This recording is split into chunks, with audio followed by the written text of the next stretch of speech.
Gepleyer Azatlyk Radiosu siz habarlar gündeligimizi dinleýärsiňiz. Türkmenistanyň hökümeti ýurtda türkmen manadynyň daşary ýurt valyutalary babatyndaky resmi kursyň hümmetini üýtgetmek mümkinçiligini seredýär diýip Azatlyk Radiosynyň Türkmenistanyň Merkezi Bankyndaky çeşmesi habar berýär. Adynyň efirde tutulmazlyk şerti bilen söhbetdeş bolan çeşmämiziň sözlerine görä täze kursyň Gara Bazardaky kursa gaty golay bolmagyna garaşylýar. Şu hepde Türkmenistanda elde edilýän resmi bolmadyk valyuta sowdasynda Amerikan dollarynyň bahasy rekord derejesine getipdi. Bir Amerikan dollary 14 we 15 manat aralygynda satylypdy. Türkmenistanda daşary ýurt valyutasynyň Gara Bazardaky bahasy şu ýylyň ýanwar aýynyň ortalaryndan bäri çürtkesik ýokurlanyp başlandy. Munyň bilen bir wagtda haritler hem azyk önümleri gymmatlady. Türkmenistanda daşary ýurt valyutasynyň resmi çalyşyk kursy 2015-nji ýyldan bäri üýtkepsiz we bir Amerikan dollaryna 3,5 türkmen manady derejesinde saklanýar. Valyutanyň naqd sowdasy Türkmenistanda bir kanun hasaplanýar. 2016-njy ýylyň başynda Türkmenistanyň Merkezi Banky naqd valyuta çalyşygyny doly besetdi. Azatlyk Radiosu Türkmenistanyň Merkezi Bankynyň özünden türkmen hökümetiniň daşary ýurt valyutasynyň resmi çalyşyk kursyny üýtgetmek mümkinçiligine seredýänligi baradaky maglumaty resmi taýdan tasdikladyp ýa-da inkar etdirip bilmedi. Emma Azatlygyň Merkezi Bankdaky çeşmesi Türkmenistanyň mali pudogynyň ýurtda daşary ýurt valyutasyna bar bolan talaba görä ilaty valyuta bilen öpçün edip bilmeýänligini belledi. Onuň sözlerine görä valyutanyň resmi çalyşyk kursynyň üýtgedilmegi inflasiýany saklamak üçin zerur bolup durýar. Inflasiýany belli bir derejede saklamak gerek. Meselem Gara Bazarda dollaryň bahasy 15 manada var. Bu ýagdaýda bankyň narhy 13,5-14 manat bolup biler. Kursyň üýtgäp durjagy ýa-da keskitli boljagy hem uly mesele. Emma onuň Gara Bazara görä üýtgäp durjagy gaty ähtimal. Bu Merkezi Banka stavkalara goşulmagy mümkinçilik berer. Häzirki wagtda bu mümkin däl. Sebäbi ar tapawut juda uly. Dip Türkmenistanyň Merkezi Bankyndaky ygtybarly Çeşme Azatlyk Radiosyna gurrun berdi. Onuň sözlerine görä türkmen manadynyň daşary ýurt valyutalary babatynda keskitlenmegine garaşylýan täze kursy ýurdun esasy daşary ýurt sowda partnýorlary we daşary ýurt valyutasynyň esasy çeşmeleri Hytaý hem Iran bilen gepleşiklerine hem bagly bolup durýar. Sebäbi Hytaý türkmen gazynyň gekete kyrydary bolmagynda galýar. Iran Türkmenistandan satyn alan gazy üçin hasaplaşmakdan ýüz öwrüp dawa etmegini dowam etdirýär. Öz sewitingizde bolýan wakalar barada azatlyga maglumat bermek isleseňiz, biziň Facebook hasabymyza ýazyň. Bizi gözlegi bölümine Azatlyk Radiosu ýazyp tapyp bilersiňiz.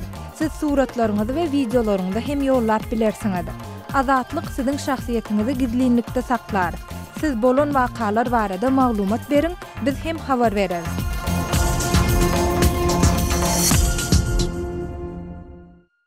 Gepleýär Azatlyk Radiosu. Habarlar günneligi gepleşigimizde men Sehra dowam etdirýärin. 1 fevraldan başlap Türkmenistanyň Merkezi Banky daşary ýurtlardan haritlary import edýän telekeçileriň manatlaryny dollara konvertasiýa etmek düzgünlerini gaýtadan dikeltdi diýip Türkmenistanyň alternativ habarlary neşri habar berýär. Bu maglumata Azatlyk Radiosynyň Aşgabatdaky habarçylary hem tasdiklaýarlar, ýöne olar bu ýeňilligiň diňe käbir hususy firmalar üçin dikeldilendigini belleýärler. Türkmenistanyň Merkezi Bankynyň käbir jogapkar resmiýetleriniň Azatlygyň habarçylaryna aýtmagyna görä, şu aýyň başyndan bäri daşary ýurtlardan haritlary import edýän hususy eýçilikdäki firmalaryň diňe käbirine türkmen manadyny dollara konvertasiýa etmäge ruhsat berilýär. Şonuň arasynda aýtdan bolan bir ýaşat firma, bir bereketli firma. Azat binatly firma. Hem de bu zaman atly firma var. Döwrewap kuruluş diýen firmalar, neş firmalar. Şu bu zaman hem de bereketli bolmasa beýle firmalar kuruluş bilen meşgullanýan firmalarmysyn. Şu bu zaman hem de bereketli firmalar bolsa ýurdun daşyndan ağ haritlerini, ağ önümlerini getirmek bilen meşgul bolýan firmalarmysyn. Şu ruhsat edilipdir. Diýip Aşgabatda ýaşaýan ýazyjy we synçy Amanmurat Bugaýew aýtdy. Şeýledol adynyň efirde agdarmadlygy şerti bilen maglumat beren bank resmiýetlerine salgylanyp, bu firmalara şertnamadaky puluň möçeriniň doly konvertasiýa edilip berilýändigine, ýöne çalşylýan bolýan mukdaryň 2%-iniň bank hyzmatları üçin geçirilmelidigini bellidi. Emma şol bir wagtda 11 fevralda Türkmenistandan Alternativ Habarlar neşri özüniň Türkmenistanyň telekeçilik ulgamyndaky çeşmesine salgylanyp, telekeçileriň türkmen manadyny dollara konvertasiýa edip bilýän pulunyň möçörüniň öňkü ýaly saklanyp galýandygyny we onuň şertnamadaky ähli mukdaryň 2%-ine barabardygyny habar berdi. Galy bersede Türkmenistanyň Merkezi Bankynyň jogapkar resmileri pulu konvertasiýa etmek ýeňillikleriniň näme sebäpden diňe käbir firmalar üçin dikeldilenligi barada özlerinde hem anyk maglumatyň ýokdugyny, ýöne agdalýan firmalaryň arkasynda ýokary derejeli döwlet wezipelerini eýleýän adamlaryň durandygyny aýtdylar. Ýatladyp geçsek, geçen aýyň ortalarynda Türkmenistanda import bilen meşgullanýan telekeçileriň konvertasiýa etmek işlerinde bökdönçliklerin ýüze çykandygyny Azatlyk radiosu bilen habarlaşan telekeçi habar beripdi. Türkmenistanyň Alternativ Habarlar neşri hem geçen ýylyň dekabryndan bäri konvertasiýa etmäge ygtyýarly banklaryň hiç biriniň bu operasiýalary amala aşyrmaýandygyny ma'lum edipdi. Gepin gerdişine görä ýatlasak, türkmen häkimetleri ýurtdaky telekeçilige garşy ençeme tapgy çäklendirmeleri girdipdi. 2016-njy ýylyň ýanwarynda ýurtda dollaryň resmi sowdasynyň towtudylmagy bilen bankdan konvertasiýa edip bolýan ýa-da öz hasabyňdan alyp bolýan daşary ýurt valyutasynyň mukdary hem çäklendirilipdi.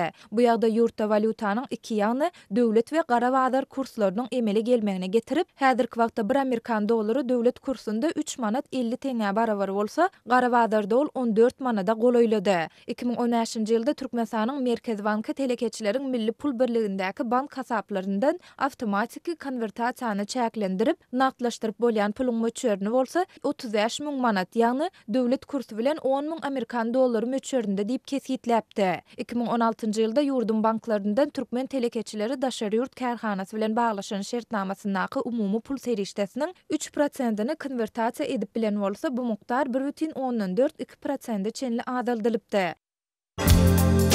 Azatlyk radiosynyň Türkmenistan baradaky iň soňky we täze maglumatlaryny howpsuz ýagdaýda öz mobil telefonuňyzda okumak isleýäňizmi? Onu Azatlyň Telegram sosial ulgamyndaky sahypasyna ýazylaň. Bizi gözlegi bölümine Azatlyk radiosu ýazyp tap bilersiňiz. Biz bilen Telegram arkaly, ýagny goşmak belgisi 420 724 168 983 we goşmak belgisi 420 773 797 383 telefon belgileri bilen habarlaşyň. Biz siziň şahsiýetiňizin gizlin saklanjakdygyna kepillik etýäris. Gepleýär Azatlyk radiosu. Habarlar günneligi gepleşigimizi men Döwlet Baýhan dowam etdirýän. Kiprde tutsawhanadan gaçan türkmen migranty tapyldy. Kipriň demirgadygyna Nikasiýadaky merkezi tutsawhanada saklanýan we 7 fevralda ýarany Süleyman Ýylkar bilen ol ýerden gaçan türkmenstanly migrant Alişer Eymirowyň dün adanyň gün ortasynda Larnakada Rum polisi tarapyndan tapylyp saklananlygy habar berilýär. Havadis Kıbrıs neşri anamdar çeşmelere salgılanlyk diýip beren maglumatyna Türkmenistanlyk Alişer Eymirowyň ýarany bilen Larnakada ýaşaýan Metin Erdem atly adamyň ýanyna neşe çekip oturka Rum polisi tarapyndan ele salynanlygy aýan edilýär. Demirgazyk Kipriň polis serkerdeliginiň metbuada beren beýannamasynda bolsa, gaçak tutsaglaryň ýyzyna gaýtarylyp berilmegi üçin resmi tagallalaryň alınıp barlýanyny aýdylýar. Adanyň efirde agdalmazlygy şerti bilen Azatlyk radiosuna maglumat beren Kiprli polis çeşmesi Alişer Eymirow arasynda uğurlukdan 3 sany, onuň ýarany Süleyman Ýylkar hakda bolsa 10 sany suw diýişiniň bardygyny ýatladýar. Kiprli polis çeşmesi Azatlyk radiosuna beren maglumatyna Alişer Eymirowyň ahirki gedeňinde 2017-nji ýylyň 29-njy oktýabryna Nikasiýanyň çağlayan sewtinde ýerleşýän İtimat atly awtobus gatnaw firmasynda bolan uğurluk sebäpli saklanyp, soň tutsawhana iýerlendigini hem aýratyn üns çekýär. Polis çeşmesi ondan oğul bolsa Alişer Eymirowyň öz ýarany bilen 2017-nji ýylyň 10-njy iýulunda Gönyeli diýen ýerde ýerleşýän Akay ogly Bros atly marketde edilen uğurlukda aýyplanyp hem tutsaw edilendigini ýatladýar. Anonim ýagdaýda Azatlyk radiosu bilen gurrundaş bolan Kipriň demirgadygyna işläp ýören käbir türkmen migrantlary ýerleşleriniň gatnaşmagyna häli şindi diýen ýaly uğurluk habarlarynyň metbuatda ýaýramagynyň paragat işläp ýören türkmenstanly migrantlary diýsen bynjalyk edýändigini we türkmenlere bolan anama hem zeper ýetirýändigini aýdýarlar. Ýeri gelende ýatlap geçmeli bolsa, Havadis Kıbrıs gazieti mundan owul 17 ýaşyndaky Alişer Eymirow bilen Süleyman Ýylkar atly ýaranynyň Kriňa gazetinde ýapyk ýagdaýda ýa-da suud edilendigini we şonda kadiýetin Türkmenistanyň migrantyn kämillik ýaşyna ýetmändiği üçin suud işiniň ýapyk ýagdaýda geçirilýändigine aýratyn üns çekendigini habar beripdi. Kadiýet şonda derňe o işleri dolu tamamlanýança ogurlukda aýplanýanlaryň tutsaglykda galmagyna karar beripdi. Sözü jemläp aýtsak, Demirgazyk Kipr Türkmenistan bilen diplomatik gatnaşygy bolman soň türkmen migrantlarynyň köýne türkmen pasporty bilen ýaşaýyş ýa-da iş ruhusatyny alyp ýurtda galmagyny kabul edýär. Türkiýede köýne pasportly bir kanun ýagdaýda galan türkmen migrantlaryň käbiri hem bu sebäpden Demirgazyk Kipr'e ýykyn edýär. Hormatly radio dinleyijileri, Adatlyk radiosynyň gepleşiklerini gysga tolkunlarda her akşam Aşgabat wagty bilen saat 7-den 9-a çenli 6060 kHz ýyglyklarynda 49,5 metrlerde ýa-da 11965 kHz ýyglyklarynda 25,12 metrlerde dinläp bilersiňiz. Tolkunlarymyzy ýene gaýtalaýarys. 6060 kHz ýyglyklarynda 49,5 metrlerde ýa-da 11965 kHz ýyglyklarynda 25,12 metrlerde dinläp bilersiňiz.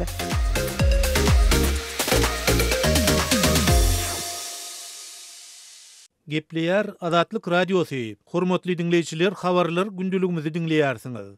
Eferde siz bilen men Hudaýberdi Hally. Türkmenistanyň prezidenti Gurbanuly Berdimuhammedowyň Lebawe etjek saparynyň dowamyny ony garşaljak adamlaryň uniforma, ýagny ýörüte geyim geymelligini Adatlyk Radiosynyň bu welaýatdaky habarçylary aýdýarlar. Ayal gyzlar mektepde giyilýän sport formasynyň ak reňkdäki ýokarky bölegini giymeli, ak reňkdäki ýupkada we ak kepka, papak giymeli. Erkek kişiler bolsa mekteplerde giyilýän sport formasyny dolu giymeli. Olar şu ak reňkdäki eşiklerde durmaly diýip, howpsuzlyk sebäpli adyny köpçülige ma'lum etmeýän habarçymyz belleýär. Şeýlede Berdimuhammedow garşaljak döwlet işgärleriniň ýa-da studentler mektep okuwçylarynyň bu ak reňkdäki egin eşikleriniň aşagyndan gara ýa-da beýleki reňkde hiç zat giymeli dälligini hem sözüniň üstüne goşdy. Döwlet işgärleri we çagalar bu eşikleriň üstünden penjek giymän, nädip soğuk howada durarlar, muny hiç kim bilen ok. Gal berse de ayal gyzlara täze ýupganyň näçe düşjeklige häzirlikçe belli däl diýip beýleki bir habarçymyz aýdýar. Belläk geçdik. Türkmen prezidentiniň 26 fevralda ýurdun Gündöwer welaýatyna etjekdigi aýdylýan saparyny görülýän taýýarlyklary mundan bir aý çemes ozul başlanyp, bu çäri hepdäniň başyndan bäri hasda güýçlendirildi. Adatlygyň habarçylary welaýatyň döwleti degişli we suwda edaralarynyň ählisinde diýenýäli, barlyklaryň geçirilip, raýatlaryň av tüpeňleriniň ýygnalandygyny aýtdylar. Kaçanna bir wagt polisiýanyň psihik ýa-da narkologik bejeriş baradaky keselhananyň sanawyny düşen ähli adamlary saklap, olary gözegçilik astyna alýarlar. Mundan başga, büdjet işgärleri ýogurlara gatnaşdyrylýar. Şäheriň köçelerine täze asfalt düşemek işleri geçirilýär. Prezidentiň geçmegine garaşlyan köçeleriň ýaşaýyş jaýlary ak, üçekleri ýaşyl reňke goýulýar. Ýöne bu çäre jaýlaryň diňe ýoly görünýän tarapyny amalaşdyrylýar, ýagny onuň beýleki tarapy öňkü durkunna galýar. Türkmen prezidentiniň ýurdun sewitlerini edýän saparlarynyň öňýanyna büdjet işgärleriniň mektep okuwçylarynyň we ýokary okuw jaýlarynyň talipleriniň mejbur gatnaşdyrylmagyny, köpçülikleriň arasaçylyk işlerini we onu garşylamak goýunça taýýarlyk çärelerini geçirmek adaty tejribe ýürülýär. Türkmen mediasyna ýurdun regionlaryny prezidentiň aýdym saz we sahnalaşdyrylan çykyşlar esasyna uly şowhun we şatlyk bilen garşy alynýanlygy görkezilse de, oňa raýatlaryň mejbur gatnaşdyrylýanlygy, şeýlede bu dawaranyň näçe adamyň iş, okuw we din jalş wagtyny alýanlygy barada mesele gozgolmaýar. Gal berse de Berdimuhammedowyň bu sapar barada häzirlikçe türkmen mediasyna maglumat berilmeýär. Adatlyk Radiosynyň ýerli çeşmeleri türkmen lideriniň Türkmen awada täze aeroportyň açylyş dawarasyna gatnaşjakdygyny aýdýarlar. Mundan öň prezidentiň ýurdun Gündöwer welaýatyna saparynyň başda 20 ýanwarda, soňu bilen 25 ýanwary geçirilendigini aýdypdylar. Adatlygyň çeşmeleri prezidentiň saparynyň gaýta-gaýta ýa-da süýşürilmeginiň sebäpleriniň Lewapda açyljak täze aeroportyň gurulşynyň göz öňünde tutulýan wagtda tamamlanmazlygy bilen baglanyşykly bolmagynyň ähtimallygyny belleýärler. Berdimuhammedow soňky gezek Lewap welaýatyna geçen ýylyň 27-nji noýabryna iş saparyna boldy. Gepleýär Adatlyk Radiosy efirde siz bilen men Sultan Atşelwe gepleşiklerimi dowam etdirýäris. Aşgabat şäheriniň Köşe, Hitrovka, Çoğala adlandyrılan böleklerinde bar bolan hususy jaýlaryň uçaklarını gyzyl ýa ýaşyl reňke boyamak indi köp ýyllardan beri ýaşaýjylardan talap edilip gelinýär. Soňky 4 ýaşyldan beri bolsa Aşgabatda golaý boltym owalaryň hem ýaşaýyş jaýlarynyň uçaklaryny ýaşyl reňke boyamagyň talap edilýändigini hem ýaşaýjylardan eşitmek bolýar. Bu talabyň ýüz bermeginiň owa ýaşaýjylarynyň hem şäher ýaşaýjylarynyň hem maşgala büdjetine agram salýandygyny, şeýle boyamaga degişli uçaklaryň bolsa ýykylmaga degişli jaýlar üçin hem talap edilýändigini ýaşaýjylar aýdýarlar. Aşgabatly pensioner Hemra aganyň aýtmagyna görä, häkimiýetleriň bu talaplary juda ýerlikde talap bolup, häkimlikleriň talaby bilen dürli reňkdäki ýaşyla boýalan uçaklar ýaşaýyş jaýlaryny görke getirmän, olaryň görküni gaçyrýar. Jaýlaryň gowrumyna görä olaryň uçaklaryny ýaşyl reňke boyamaklyk 1000 manata çel barp ýetýär. Renkleriň hem bahalary gymmat. Öz öýüňde bu işi oňarjak erkek kişiň ýok bolsa, uçaklary renklemek üçin hakyna işçi tutmaly bolýardyň. İşçä tölenmeli hak bilen renkleriň bahasyny hem goşdan epesli puly maşgalaň agymdan ketip bu iş üçin sarp etmeli bolýardyň. Adamlaryň işsiz wagtynda ýa bolmasa uçypsyz aýlyk bilen maşgala eklemeli bolýan wagtynda bu çykdaýjylar maşgala juda agram talýar diýip Hemraga aýdýar. Dukandan satyn alýan renkleriň bolsa her gawy bir hile çykýar. Biri açyk ýaşyl renk bolsa beýleki goýy ýaşyl renk bolýar. Üçüncü birisi has gara ýaşyl bolmak bilen jaýlaryň uçaklaryna çalnanda olaryň renkleri türlü bolup anasyk jaýlar ala beter bolup, daşyndan heredeniňde göwnüň ötermän gaýtam göwnüň çökerýär diýip ol sözüne goşýar. Ýagyna güne renkleriň solup, uçaklary hälisinde gaýtalap renklemeli bolýandyklaryny hem ýaşaýjylar aýdýarlar. Güne solan ýagyna alan renkleriň ýyly syfryň üstünde ala beter bolup başlaýarym bolen, uçaklaryň täzeden renklenmegini talap edip, ýene-de häkimligiň işgärleri üstüne alyp durandyr. Türkmen häkimetleri ilatyň başyna hälisinde bir hokka çykarýarlar. Türkmenistanyň özünde syfry öndürilip duran halatynda başga döwletlere meňdejek bolup, uçaklary reňke boyamagyň özi akla tygýandat däl. Onda ýurtda syfr önümçiligini bet beýleki döwletlerdäki ýaly ýörüte terapiýetler öndürmeli diýip ýaşaýjylar aýdýarlar. Ilatda näradyçylygyň döremeniň esas sebäpleri bolsa, bu näçe ýykylmaga degişli bolup duran jaýlaryň hem uçaklaryny renklemäge mejbur edýärler. Talaba boýun bolmasaň, onda gazyň kesmek ýa toğuň kesmek ýaly çäreleri ulanjakdyklaryny aýdyp, häkimetler ilata haýwat atýarlar diýip, Köşe obasyndan öz adynyň efirde tutunmalygyny toran ýaşaýjy aýdýar. Uçaklary ýaşyla boyamak indi Aşgabatda golaý boltym owalary hem öz üçin alyp, Aşgabatdan 30 kilometre golaý Gündogardaky Gäwrus stansiýasynyň jaýlarynyň uçaklaryny hem ýaşyl reňke boyamaga mejbur edilende aýdylýar. Yerden tähel haýlanýan kümeden enaý bolmadyk ýaşaýyş jaýlarynyň ýerine döwrewap jaýlary gurup bermän. Häkimetler bir de hajatxanamyzyň üstüne çeli ýaşyl reňke boyamaga mejbur etdiler. Gumaga çyp şol ýerlerde keppe gurup ýaşadagam ýylmazdan ýetip ýene-de bir hokka çykarjaklaryny alady diýär diýip häkimetleriň bu talaplaryndan biýdar bolan ýaşaýjylar diýrenýärler.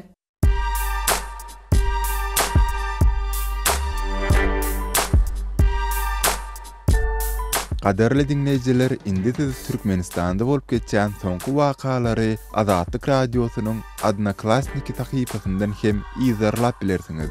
Bu sosial ulgamda köp sany Türkmenistanlylaryň bardygyny nazarda tutup, Azatlyk radiosy bu ýerde hem öz tahypasyny açyp, maglumatlaryny ýerleşdirip başlady. Bize goşuluň.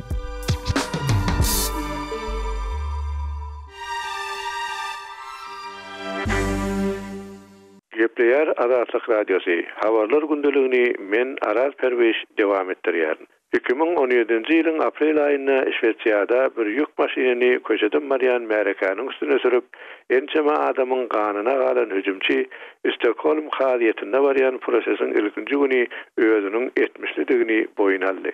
13 fevralda geçen dinleşikde Rahmat Akylowyň aklawçysynyň aýtmagyna görä, ol gorku döredip Şweýçarny Birleşik Ştatlaryň ýol başçylygyna Islam döwleti adly ekstremistik toparyň karşysyna alınıp barýan koalisiýadan çykarmak isläpdir. Akylowa ýük maşynyny ogurlap, ony 7 aprelde Stockholmda köşeden Marian Märekanyň üstüne sürüp 5 adamy öldürmekde günä bildirilýär. Prokurorluk 39 ýaşly Akylowa ömürlük türme tasawwurynyň berilmegini talap etdi. Polisiýanyň aýtmagyna görä, Akylow hüjümi amala aşrandygyny boyun alyp kapyrlary bastyryp öldürmek islendigini aýdypdyr. Akilov yük maşinini alıp prokurorun suratlandırışı ýaly edip sürüpdir. Ol 5 adamy öldürüp 10 adamy hem yaralapdyr diýip Akilov'un aklawçysy Johan Eriksen Stockholmda kadiýetin dinlenşigini aýtdy. Erikson öz klientiniň gorku döredip Şweýçýany İslam döwletine karşı halkara koalisiýasyndan çykarmagy maksat edinendigini belledi. Planlaşdyrylmagyna görä Akilov'un özi 20 fevralda kadiýeti ýüzlener. Proses may ayının ayağına çelli devam edip hökümün iyununa çıkarılmağına garaşılýar. Hüjümün jogapkärçiligini öz üstüne alan gurama entek yok. Ýöne Azat Ýewropa Azatlyk Radiosynyň özbek we täze guruluklarynyň şeýle Şweýçýanyň TT habar gurulugynyň bilelikde alyp baran derňewlerine Akilowyň hüjümden öň, hüjümüň dewamyny we hüjümden soň hem İslam döwletiniň Täzegistanly jeňçileri diýilen adamlar bilen öni ýetişikde bolandygy ýüze çykdy. Täzegistan'ın Eşeri İşler Ministeri Ramzan Rahimzadanyň Azatlyk Radiosyna aýtmagyna görä, Akilowyň İslam döwletiniň täzik agdalary diýilip guman edilýän adamlar bilen iltişigi hakda Şweýç häkimiýetleri duşanmeden maglumat soramandyr. Şweýçýada başpena sorap beren arzaty 2016-njy ýylda reddedilen guruluşyk işçisi we milleti täzik bolan Özbegistanyň raýaty Akilov hüjümden bir näçe sagat soňra ele salyndy. Polisiýanyň aýtmagyna görä ol şol günüň ertesi özüniň 70-ligini boýun alypdyr. Prokurorlar günä bildirilýäniň halkyň arasyna gorku salyp Şweýç hökümetini we parlamentini Şweýçýanyň Irakdaky halkara turgunlaşyk missiýasyna gatnaşmagyny togtatmaga mejbur etjek bolandygyny aýdýarlar. Geçirilen bağlılıklar boyunca Şweýç polisiýasy onuň mobil telefonundan Zelo we Telegram adly programmalar arkaly terroristik bağlanşykly diýip suratlandyrylan adamlar bilen gatnaşyk saklandygyny ýüze çykarypdyr. Gepler Azatlyk Radiosu. Eferde habarlar gündəligi bilen men Şaýmardan Gulamrady Kabuldan. Top proýektini golda Pırat vilayetinde ýygnaklar geçirilýär. Oňa yerli resmiler hem gatnaşýar. Top proýektiniň gurulşygyny Awgan topragynda da tezlikde başlanjakdygyny Awgan hökümeti ma'lum edýär. Şonuň üçin Hiratda taýýarlygyň görülýändigini habar berýär. Ýöne top proýektiniň gurulşygyna girişmek boýunça geçiriljek dabaranyň wagty golaylaşdygyça Günorta Günmatar Awganistanda da howpsuzlyk şertleri yaramazlaşýar. Hirat vilayetiniň häkimi Muhammed Asif Rahimi vilayetde howpsuzlyk şertleriniň gowdaldygyny bildirip şeýle diýdi. Tadidat emniyeti است. تهدیدات وجود داره. Hirat هم بخشی از افغانستان است و دشمن تلاش داره. Jeňçiler Hirat vilayetine de howp awandyrýar. Awganistan boýunça howpsuzlyk şertleri yaramazlaşdy. Hirat hem Awganistanyň bir vilayetidir. Şoňa garamazdan top proýektiniň açylyş tabarasyna taýinlik görülýär. Howpsuzlygy üpçün etmek üçin hem alada edilýär. Ýöne jeňçiler Hiratdan tutup Gandahara çelli ilbähwetli proýektleriň işiniň amala aşyrylmagyna göhem salýar diýip hakim aýtdy. Kandahar telaşşan است که سری کارا رو بکنن. Hirat vilayetiniň Türkmenistan bilen çäkleşen etraplarynda jeňçileriň hereket edýändigini yerli geňeşiň deputatlary aýdýar. Para vilayetinde de jeňçiler gün saýyn güýçlenýär. Günorta Günmatar Awganistanda jeňçileri Iranyň himayet edýändigini hem resmiler dile getirýär. Türkmen gazynyň Awganistan üsasry geçirilmegine Iranyň garşydygyny bildirip Awganistanyň Milli Mejlisiniň Hirat vilayetiniň agzasy deputat Mesud Karruhi şeýle diýdi. این پروژه بزرگ پیام صلح را به اون کشورهایی که به دید حسادت نگاه میکنم. Top proýekti iri energetika proýektir. Top taslamasynyň işine başlanmagy bilen sebäpde parahatçylyk bolar diýip biz umyt edýäris. Bize görüplik edýän ýurtlar top proýektiniň başa barmagyny islemýär. Emma Awgan halkynyň top proýektiniň goldawy üçin beýle berk bagyl diýip deputat nagtady. Maybun ve mubarak bad. Top we böleki proýektleriň gurulşygynda türkmenler üçin hem iş ýerleri dörer diýip Hiratda ýaşaýan türkmenleriň wekillerinden biri Jahangiri umyt bildirýär. Hiratda ýaşaýan türkmenler üçin mesela gelecekde belki haýyrda gidip dursun türkmenler okul olanlar işe başlar ýaly sagamanjak başlansa oňarylsa hemme türkmenler üçin behbidine boljak hemme Awganistan halkyna da boljak gar geçecek tapy projesi başlasa hemme tarafdan inşallah belki behbidli bolsun türkmen ýaşaýyklar şo işlere goşular ýaly. Hormatly radio dinleýijileri, şunuň bilen habarlar gündeligimiziň şu günkü sanyny geçirip gutarýarys.